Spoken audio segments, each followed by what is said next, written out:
The Lord is good. I put a question on my first words on this pulpit because I want to make sure. Is our God powerful? He is sufficient.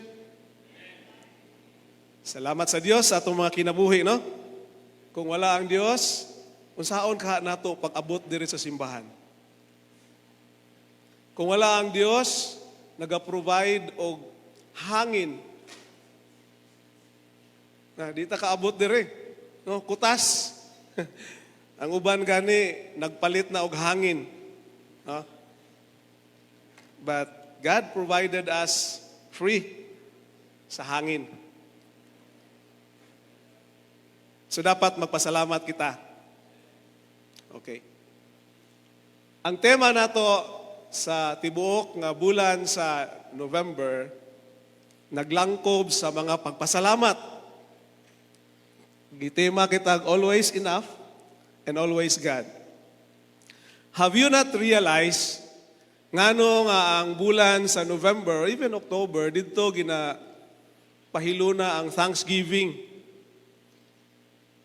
O kinsa karoy isog-isog na ay daghang ka Thanksgiving karon nga Domingo, mangadto ta. Pero before that, aminaw sa tagpulong sa Dios. Unsa gyud ang pasukaranan sa Thanksgiving o kanang paghatag o pagpasalamat sa Dios? Dunay daghan nga pamaagi og expression og pagpasalamat. And we have 1 month to study that. Naana ta sa ikatulo nga Sunday. So gamay na lang no. Make sure of it nga before the November ends, matuhog yun nato ang prinsipyo sa pagpasalamat. Kay basig mahuman na lang ang November, maura gyapon ang atong pagtan-aw sa pagpasalamat. And we want this church to experience transition sa atong traditional nga pagtan-aw sa pagpasalamat into a new one. Mo na atong istadihan karon. Ha? Okay? So ngano man balik ko, ngano man nga ang Thanksgiving naagyo din na sa October ug November. Actually, ni-adapt ranta ana sa Western. Naaman diri koan si Brad John, suito man ana.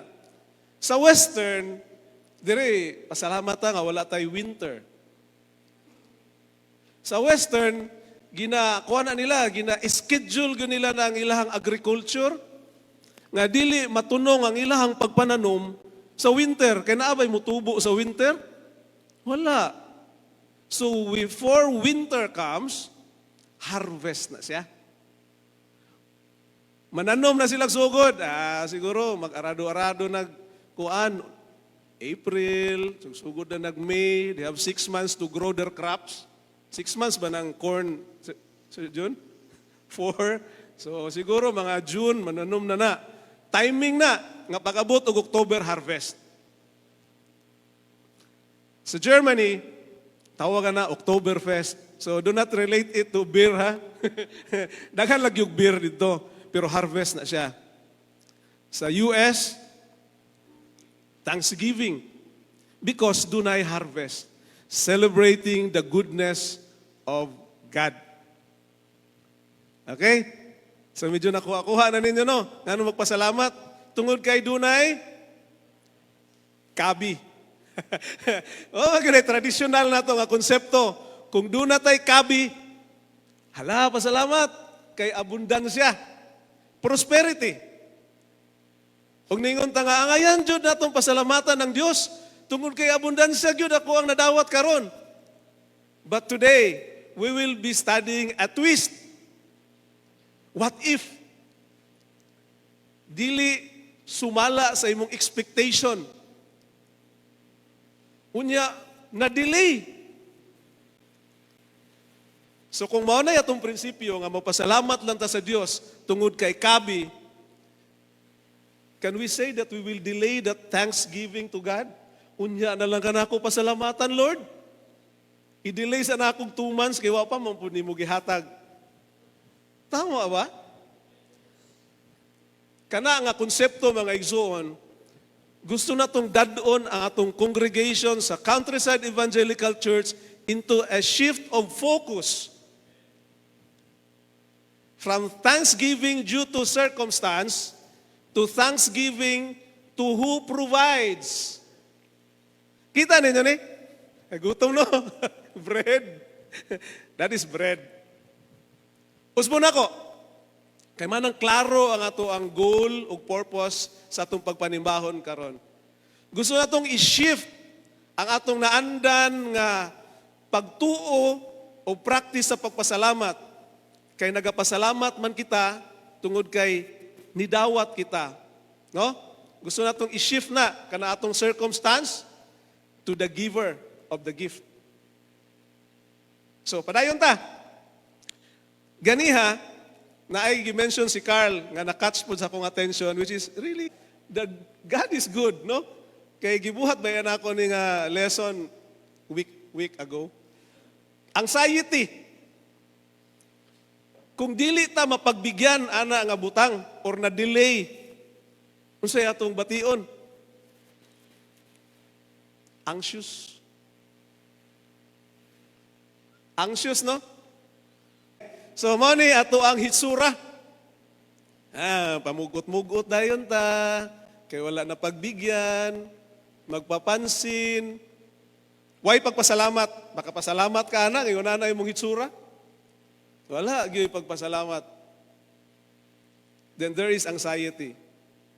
Later, kung dili pag yun pagbigyan, niabot na lang 3 months, o magyud mo abot. Magkaroon og sige na ng anxiety, elevated blood pressure, anxiety. There is an effect of kanang walay ganang mukaon, anxiety. Ihatod ni siya sa depression. Mas lalong makakatsog atensyon. Kakatsog atensyon, shallow Lord, di pag yung kakapansin sa ako, nagka-depression ako, ihatag na nabi. Kaya para ako nang i-give ang akong pagpasalamat. Depression.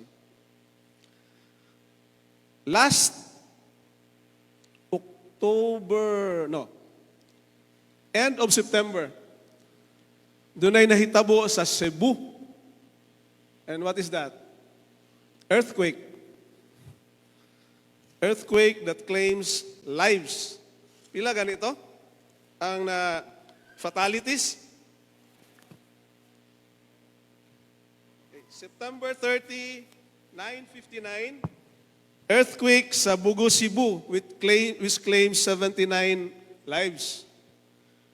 O 1,200 injured. Kalitra kayo, no? Kalitra siya kaayo. Walay nakapangandam.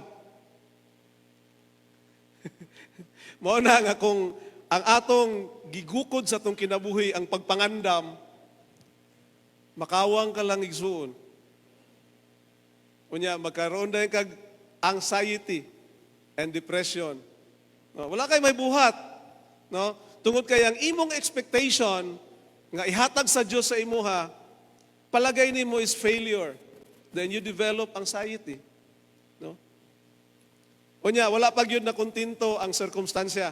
Mo nang dili angay pasalamatan ang sirkumstansya mga igsuon. Kay sometimes, di kita pagbigyan sa sirkumstansya. Exactly about 1 month. Ni sagasa na sud sa bagyong Tinyo. Okay? Pilay gi-claim nga lives. Entire Philippines, 232. Okay? 150 of that comes from Cebu. Anxiety. Sa modern times, mga igsoon, mo ni ginatawag nato og new epidemic.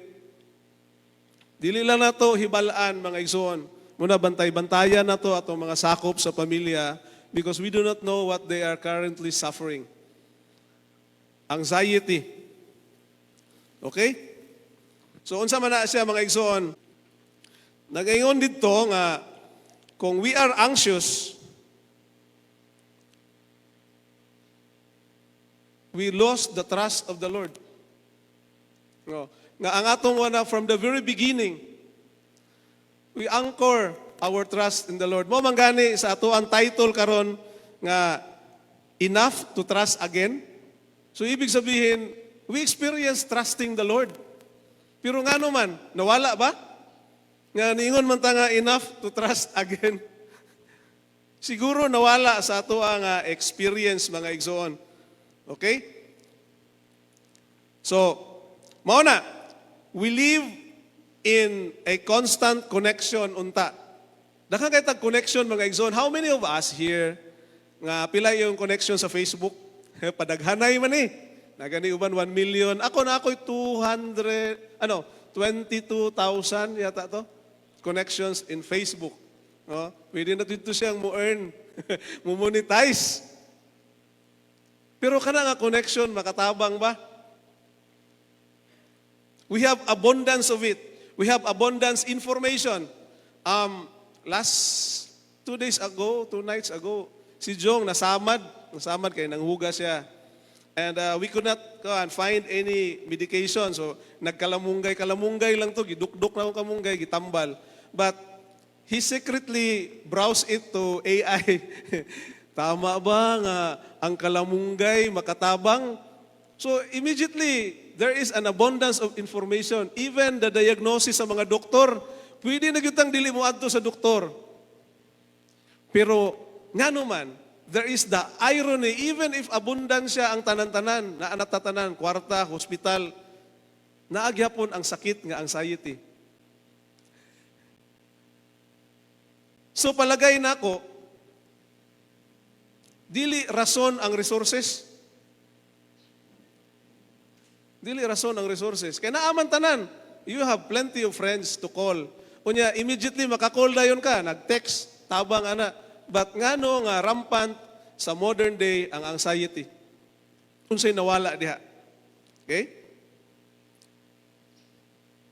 The core modern struggle is not the lack of resources, but the lack of peace. Wa gyud tay kalinaw sa atuang isip. Is it not nga peace ang atong gikinahanglan? Pero saon man nimo pagbaton og peace nga naa may problema. We feel the pressure to stockpile. Kato bitaw nahitabo nga una linog, naghuna-huna ako, ningon ko nga, ma, kung natay excess nga kwarta, magpatukot tag balay nga kawayan. Kaya kung kawayan la itong balay, ug matumpag na siya, madatugan tag kawayan, buhi ragyapon ta, bahalag angol. Unya, kay pila ka, si mana milabay, niabot man ang tinyo, baha mampod. So nagkaingon ko nga, kung magkawayan tagbalay, una tang mulutaw sa dagat sa suba. So nausap na sa nakuna-huna. Why not, kung naagyo tayo excess nga kwarta, magpatukot tag 3 andanas nga balay, kay magdungaw rata sa mga gipambahaan. Nindot kay objective no, magdungaw lang sa gibahaan, luoy sad. So every circumstance, do na tayo gusto nga adjustment. Because, nga naman, we want to plan for the worst case scenario. Wala ba'y nakahuna-huna sa inyo ha? Kay kusog naman ang baha karon nga instead of buying motor or car, magpalit tag kuan, rubber boat. Wala. Ako nakahuna-huna, jud ko ana. Kung naalag yung kwarta, magpalit kog 3 ka rubber boat, tagsami tulo ni Dives, ug ni Jong. Anxiety. Kanang walay kalinaw atong isip, permitang nagahuna-huna nga basig ma-disgrasya ta, ugma, watay bugas. Daghang kitag problema. Okay? This relentless striving, mga igsoon, proves one thing. There is a trust deficit sa ato. Dili lang sa secular nato nga kinabuhi, even to Christianity. Okay? Wala ba'y deficient ang inyong pagsalig sa Ginoo? Apil na ko ana. Kita tanan, tungod kay ang mensahe karon nga buntag, dili laman para kaninyo. Apil usab ko ana. Okay? So, Christianity, dunay deficiency. Okay. Mo lawig ta farther. Anxiety. Okay. Sa anxiety mga igsoon, this will lead to depression. Tungod kay Sa depression, mga igsoon, there is a feeling of hopelessness. Hopeless. On the other, sa anxiety, there is fear of death, injury. Anxious ka nga, basig sunod, disgrasya ko, mamatay ko, or mamatay siya, unsaon na lang nako. Anak God. Then, in between, there is a commonality between the two. There is the difficulty of concentration. Common between the two. Okay? Og irritable sa ta. Kanang depressed, irritable. Kanang anxious, irritable. Okay? So there is the mental health problem that will lead to katong bag-o lang na Luoy, no? She is 19 years old and she end up hanging. Muna atong bantayan mga igsoon, too much anxiousness, too much nga kabalaka sa ato pa nga kuan kabalakon sa mga butang nga dili nato control. Unsa pa?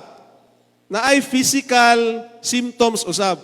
Noto kung gingon, kung anxious ka, elevated imong heart rate, which will result to cardiovascular problem. Okay? Sa depression naman, di ganang mulihok. Okay? Walay energy. Okay? O dili masabtan usahay nga mingon sakit akong likod pero wa may sakit. Ipahilot dito. Daghang reklamo nga mga sakit nga dili ma-found out. No? Walay diagnosis. And what is common to them? Both of them, depressed person and anxiety person, na ay stomach problem. Pirmi nang kakalibang. Pirmi nang na problema sa stomach. Okay? The loss of appetite and sleep difficulty. Mo nang common sa ilaha, later on, this will end to suicidal attempts. So, in the US, 2000, I think this is 2024 data, about 4,000 people are committing suicidal death every month. So if you will multiply that 4,000 times 12, that's around 48,000. This one, 49,000. Good. People died by suicide in 2023. So ingon ani dakog kadaot ang anxiousness, anxiety mga igsoon. Isa kakamatayon every 11 minutes. So imagine that. Onya, ingon nato, ayaw mo kumpiyansa ha, ingon nato weak ang mga babae. Sa survey, ang lalaki has the tendency of 4 times nga mag-commit og suicide. So, ayaw mo kumpiyansa mga babae, kaya inyong mga bana or inyong mga boyfriends, pahilom-hilom lang na, wala na gibatyag. They're keeping it to themselves to the point that mo break down na later on. Di man ni mamakak kay statistics man ni. Okay, let's unplug to the anxiety. Sobra-sobra na akong illustration. This is the modern times. So we step back. Unsay nangyari dito sa olden times in the Old Testament? Specifically katong atong gibasa nga Exodus 16:1 to 18. Taas kayo siya no?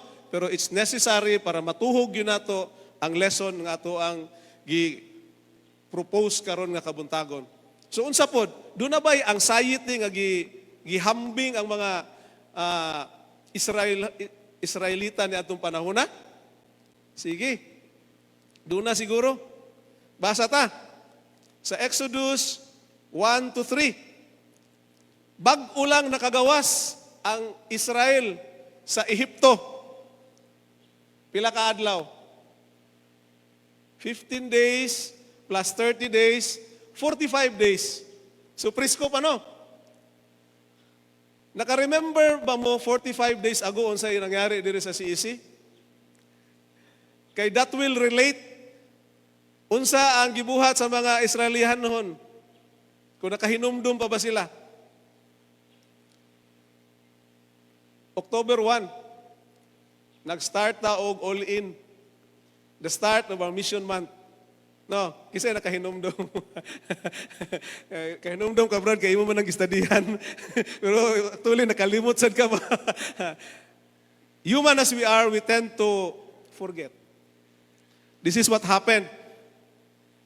6 weeks pa lang gani, usa sila nakagawa sa Ehipto. Unsa na ilang gibuhat?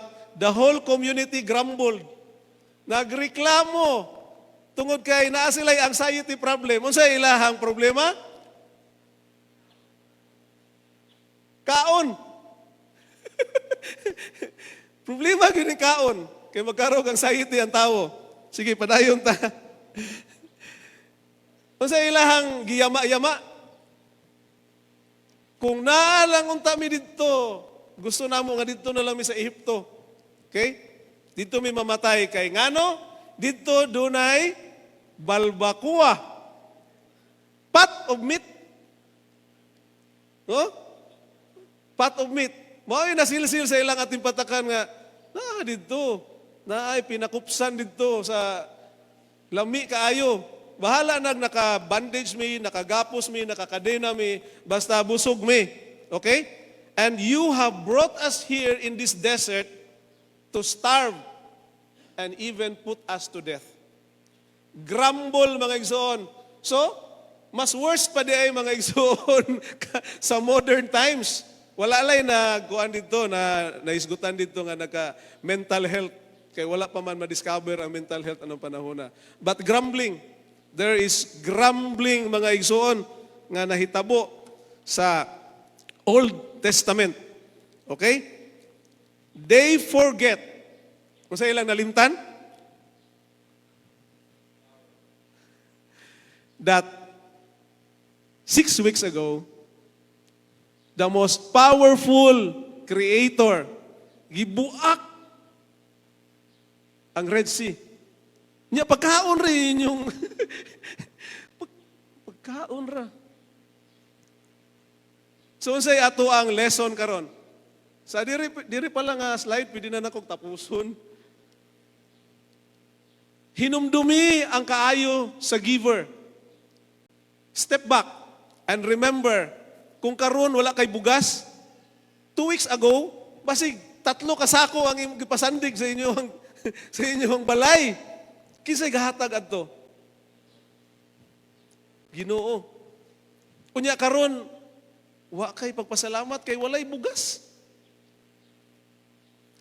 We shift our thanksgiving ability o kanang attitude to the provider. Always. Para everyday makapasalamat kita sa Dios, dili nato sa i-delay. Ugma na lang Lord, pag moabot tong ako ang kuan 13 month. Pasalamat gyud ko sa imuha gyud.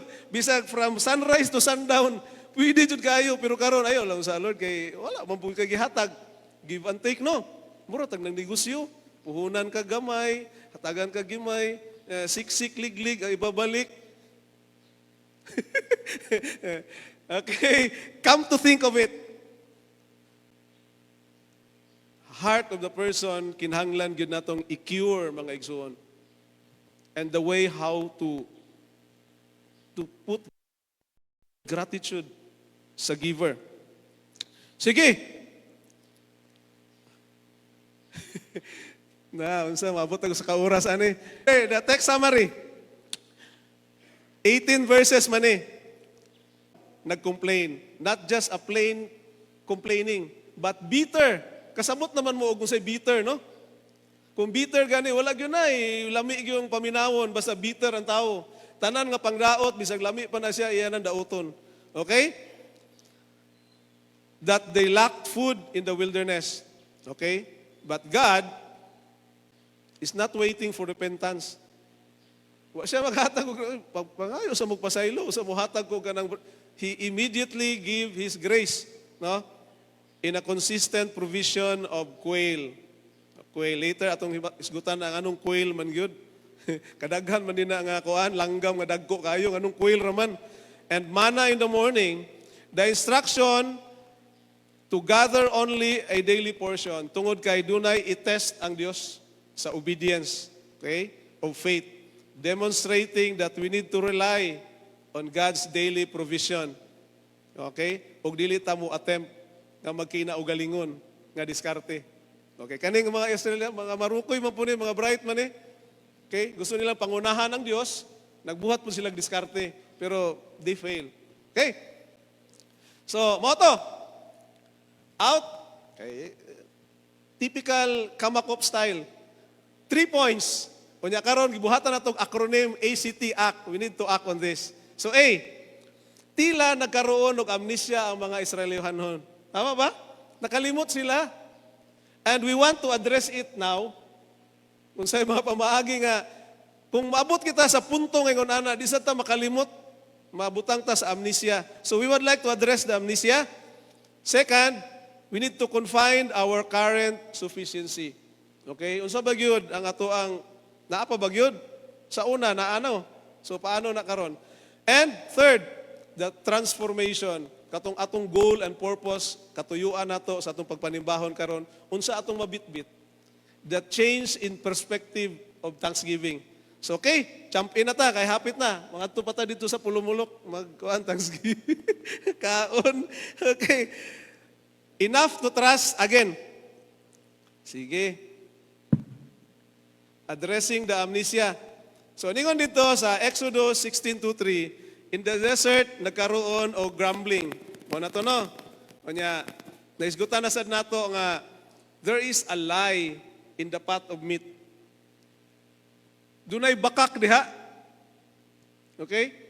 Ginapalabi nila ang pot of meat over those gibuak sa Dios. Ang dagat asa may mas bugat. Ang katong balbakwa nga gasigi og kulo dito sa Ehipto o ang pagbuak sa dagat.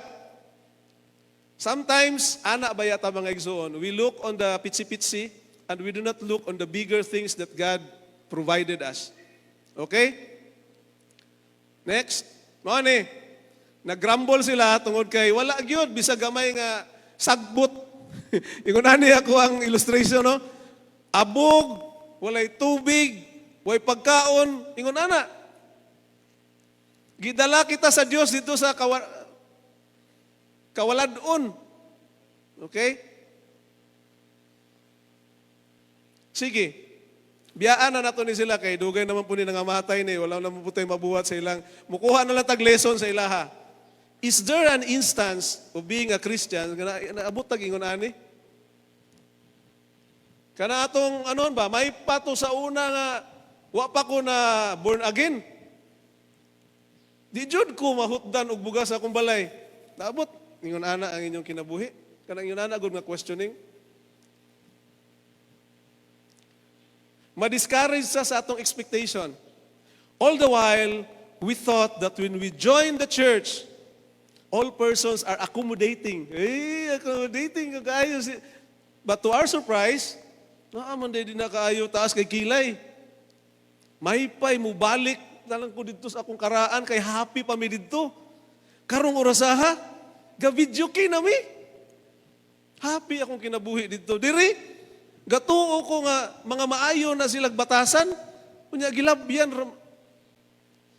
Our expectation does not match to what we expect on these people here, Christians. Is there a case nga ingon ana ato ang kuan? Sa karakter lang na ha, dili sa material things.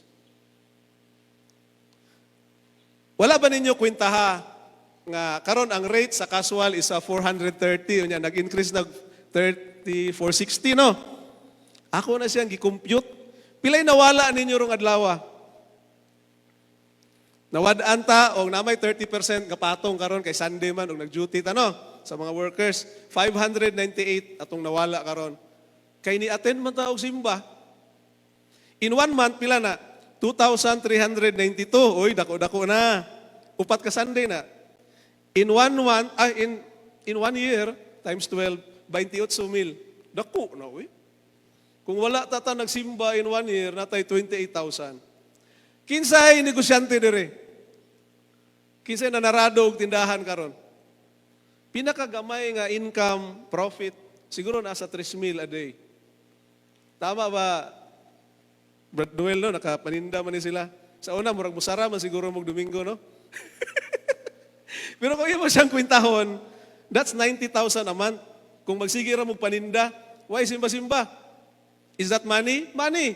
Is that bugas? Bugas. Sobra pa. Okay? Pila na sa katuig? 1.08 million. Ay, daku, uy, ano mo minisimba, may patong naa pa mi sa Ehipto. Bahala og kalanrakas among kinabuhi basta kay naara mi makaon. Relates? Ma-address ba nato ni nga amnesia? Pero na nakabalo na taana. Careful mo mga igsoon. There are times in our life nga ma-amnesia usab kita. Makalimot ta unsa ang goodness sa Dios nga gidulot sa iya. Actually wala man ta mosimba sa Dios tungod kay aning congregation. We come here because of our commitment to the Lord. We come here because we commit to the Lord nga mo fellowship ta sa ato ang kauban basin pa diay ang atong kinabuhi. Makapa-encourage kaniya. Dili ka nga ikaw ni ari diri para ma-encourage ka sa iyang kinabuhi. Mali jud na siya kayo nga konsepto mga igsoon. Ang imong pag-ari diri is to encourage other people. Kay mga masakiton po na sila. Kung niari lamang ka diri para masawayan ka, absent usa. And make amends to that person nga imuhang na silo. Okay? So we need to change our paradigm, our things of our way of doing things. No? Dili lang ta puro kabi mga igsoon. We need to really give out. So, 1 million. Pag-isipan ninyo na ha sa mga negosyante, you will be losing 1 million if you consistently attend Sunday worship. Okay ra? Okay ra sa inyo ha? Pila pud ka ha ang ibalik sa Dios. Okay na ra. Pero we do not want you to think of it. We want you to think of how big our God. Katong nibuak sa Red Sea, ingon ana iyang capability mga igsoon. So do not underestimate. Okay, ikaduha, the lie of the pot of meat. Lami na.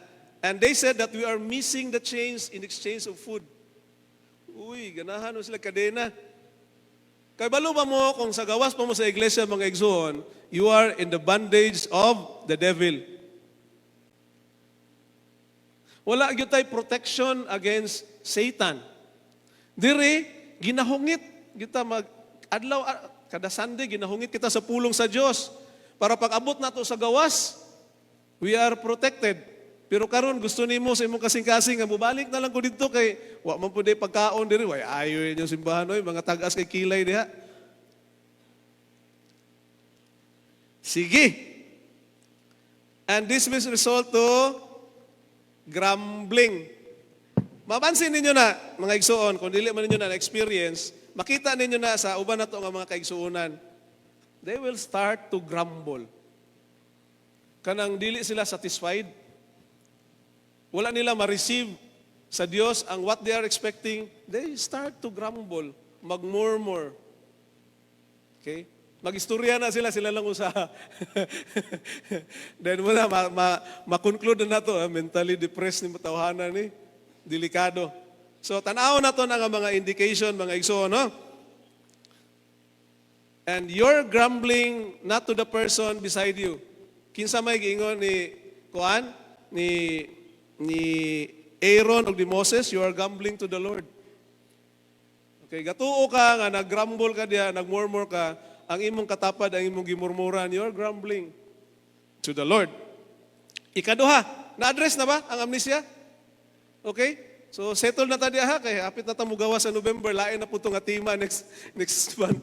So, we will, go out with the amnesia. Second, confined in the current sufficiency. Okay.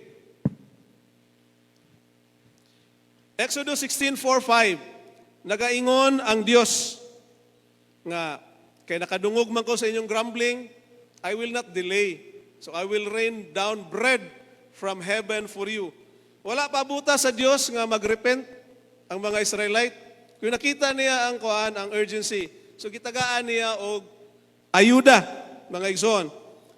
So God's provision is both meat and bread. And it is immediate. He meets their need not because they deserve it. Mas ba na ko ha? He meets their need not because you deserve it. Unsa man day katuyuan sa Dios? But because He is faithful to His covenant. So unsa gyud ang covenant sa Dios? Okay? The purpose is not merely to feed them, but so that they would know that I am your Lord. Okay? Naman siguro ni Dere. Yan. I heard the grumbling of the Israelites. I want you to tell them, at twilight you will eat meat, and in the morning you will be filled with bread, so that you will know that I am the Lord. Huwag tayo mabuhat, ana. Kaya iyahaman yun ng, mayunta nga, murag, mag one-sided, naman ka, Lord. Iyahaman yun. Naaba din makabuhat sa Diyos. My purpose is not to feed you, but to let you know that I have the power to do so, that I am your Lord, your God. Amen ba, tanan? Basig na madudahon din ha. Ang Diyos, Diyos good. Og siya magpaka-Diyos. He is a sovereign God. Wa na gyud tayo pwedeng malalis, ana, mga igsoon. Di na pwedeng maglantugi, ana. Okay.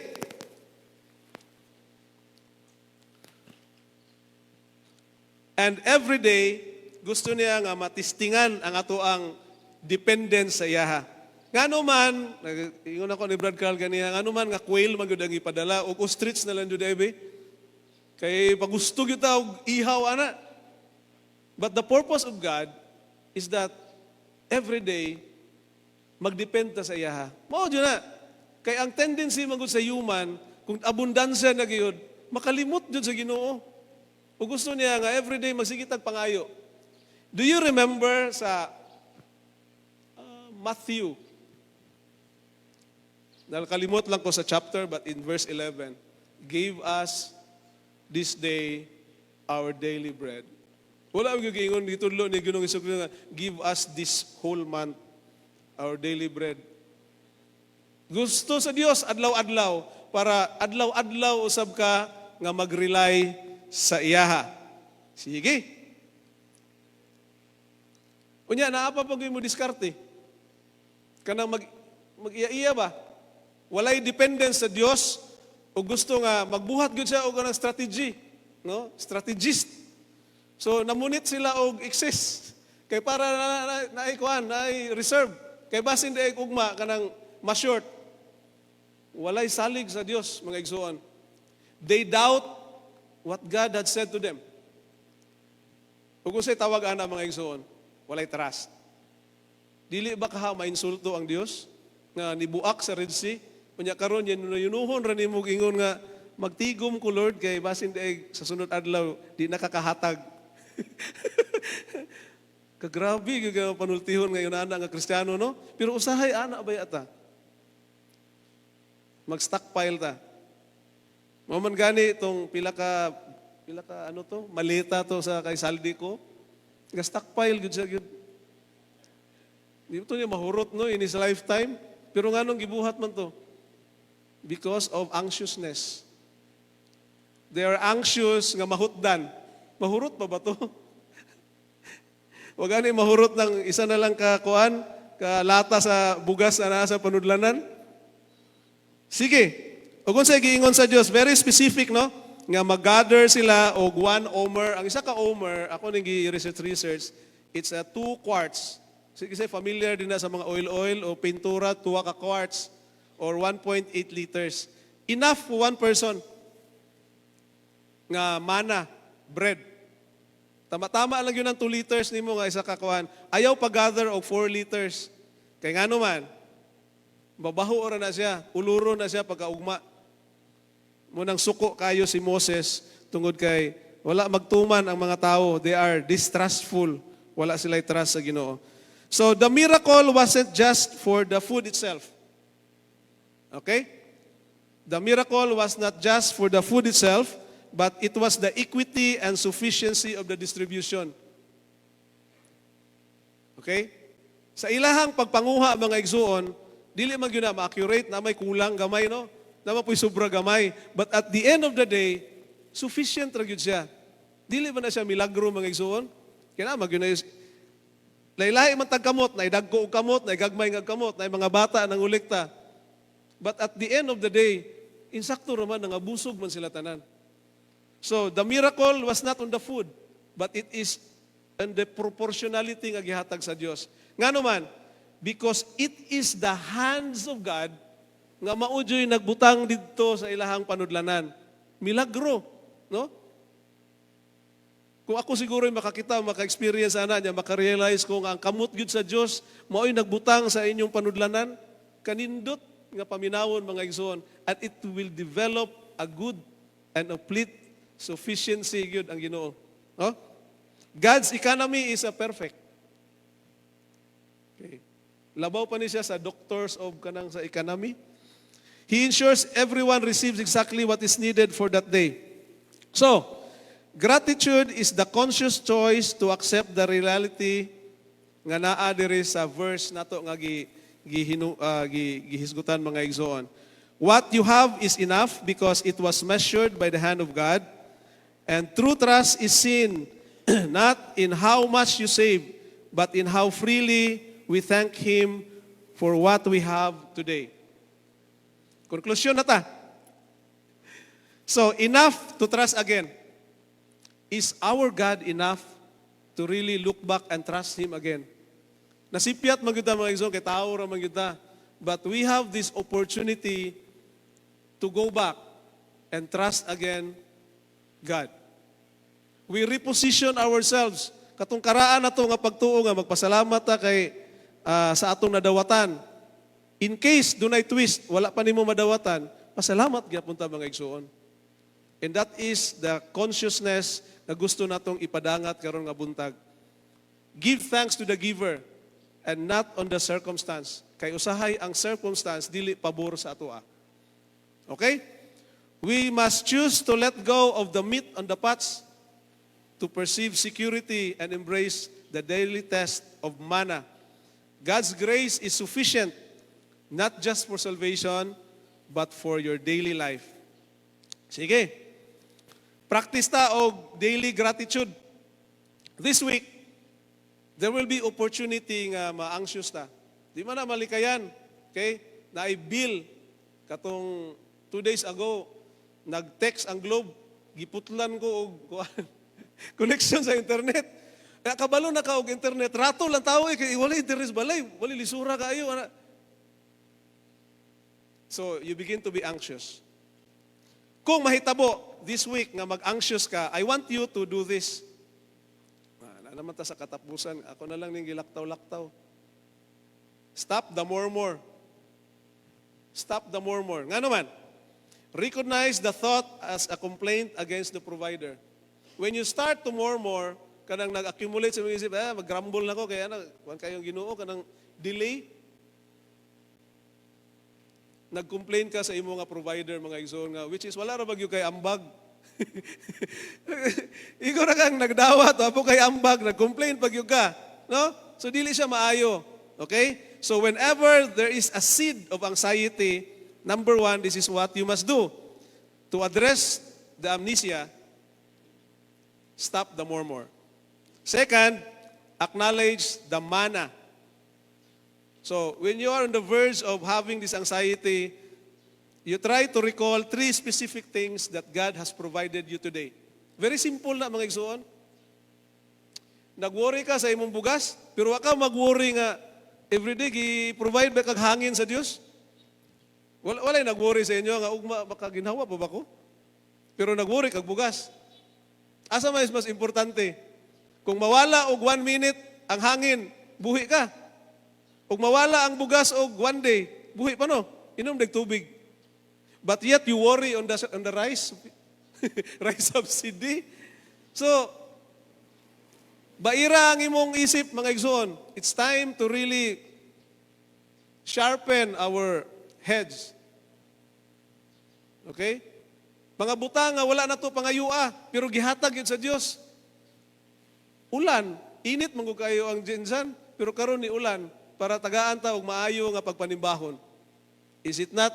Pasalamatan nato sa Dios. So acknowledge your manna. Okay? Next, and the third, rest in the sufficiency. So dinhi na, we transform our thanksgiving into a new kind of thanksgiving. Saligi ang Dios nga nag-sustain kanimo, no?